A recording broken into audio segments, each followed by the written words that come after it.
ಧರ್ಮಸ್ಥಳದಲ್ಲಿ ಶವಗಳನ್ನು ಹೂತಿಟ್ಟ ಆರೋಪ ಪ್ರಕರಣ ಬಂಗ್ಲೆಗುಡ್ಡದಲ್ಲಿ ಹೊಸ ಪಾಯಿಂಟ್ ಅನ್ನು ಗುರುತು ಮಾಡುವ ಸಾಧ್ಯತೆ ಇದೆ. ದಿನಕ್ಕೊಂದೊಂದು ಟ್ವಿಸ್ಟ್ಗಳನ್ನ ಈ ಧರ್ಮಸ್ಥಳ ಶವಗಳ ಹೂತಿಟ್ಟ ಪ್ರಕರಣ ಪಡ್ಕೊಳ್ತಾ ಇದೆ. ಅರಣ್ಯ ಇಲಾಖೆ ಗ್ರೀನ್ ಸಿಗ್ನಲ್ ಕೊಟ್ಟಿದೆ ಎಸ್ಐಟಿಗೆ.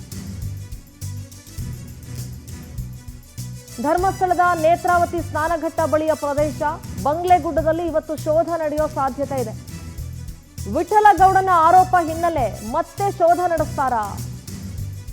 ಆರೋಪ ಮಾಡ್ತಾನೆ ಇರ್ತಾರೆ, ಕೋರ್ಟ್ಗೆ ಹೋಗ್ತಾನೆ ಇರ್ತಾರೆ, ಬರ್ತಾನೆ ಇರ್ತಾರೆ. ಇಡೀ ಬಂಗ್ಲೆಗುಡ್ಡನೆ ಮಹಜರ್ ಮಾಡ್ತಾರಾ ಅಥವಾ ಯಾವುದೋ ಒಂದು ಪಾಯಿಂಟ್ ಅಲ್ಲಿ ಶೋಧ ನಡೆಸ್ತಾರಾ ಗೊತ್ತಿಲ್ಲ.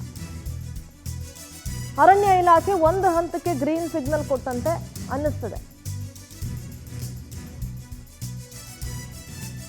ಬಂಗ್ಲೆಗುಡ್ಡದಲ್ಲಿ ಇವತ್ತು ಹೊಸ ಪಾಯಿಂಟ್ ನ ಮಾರ್ಕ್ ಮಾಡೋ ಸಾಧ್ಯತೆ ಇದೆ. ವಿಠಲಗೌಡ ಆರೋಪ ಮಾಡಿದ ಅಲ್ಲಿ ಬೇಕಾದಷ್ಟು ಅಸ್ಥಿಪಂಜರಗಳಿದಾವೆ ಅಂತ ಹೇಳಿ, ಸೊ ಹಾಗಾಗಿ ಇವತ್ತು ಹೊಸ ಪಾಯಿಂಟ್ ಗುರುತು ಮಾಡೋ ಸಾಧ್ಯತೆ ಇದೆ.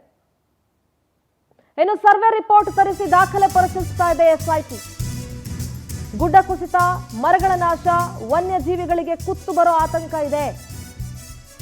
ಮೀಸಲು ಅರಣ್ಯ ಹಿನ್ನೆಲೆ ಅನುಮತಿ ನೀಡಲು ಮೀನಾಮೇಷವನ್ನ ಅರಣ್ಯ ಇಲಾಖೆ ಎಣಿಸ್ತಾ ಇದೆ. ಅಷ್ಟು ಸುಲಭಕ್ಕೆ ಪರ್ಮಿಷನ್ ಕೊಟ್ಬಿಡಕ್ಕಾಗಲ್ಲ. ನಾವು ಅದೆಲ್ಲ ಹೋಗಿ ಅಗಿತೀವಿ, ಹಣ ಹುಡುಕ್ತೀವಿ ಅಂದ ತಕ್ಷಣ ಆಯ್ತು ಹೋಗಿ ಅಗಿರಿ ಅಂತ ಹೇಳಕ್ಕಾಗಲ್ಲ. ಹೀಗಾಗಿ ಕಾನೂನು ತಜ್ಞರ ಸಲಹೆಯನ್ನ ಎಸ್ಐಟಿ ಪಡ್ಕೊಳ್ತಾ ಇದೆ. ಬಂಗ್ಲೆಗುಡ್ಡ ಕಾರ್ಯಾಚರಣೆ ಬಗ್ಗೆ ಸಿಎಂ ಜೊತೆಗೂ ಕೂಡ ಚರ್ಚೆ ಮಾಡಲಾಗುತ್ತೆ. ಕಾನೂನಿನ ಪ್ರಕಾರ ಮುಂದಿನ ಹೆಜ್ಜೆ ಇಡೋದಕ್ಕೆ ಸಿಎಂ ಸೂಚನೆ ಕೊಟ್ಟಿದ್ದಾರೆ.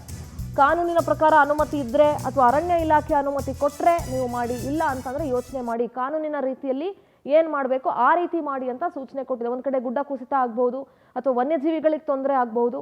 ಅದು it's a highly thick reserve forest area ಆಗಿರೋದ್ರಿಂದ ಅಲ್ಲಿ ಭೂಮಿ ಅಗಿಯೋದಾಗ್ಲಿ ಅಥವಾ ಮಹಜರ್ ಮಾಡೋದಾಗ್ಲಿ ಇನ್ನೊಂದು ಮಾಡೋದಾಗ್ಲಿ ಅಷ್ಟು ಸುಲಭದ ಕೆಲಸ ಅಲ್ಲ.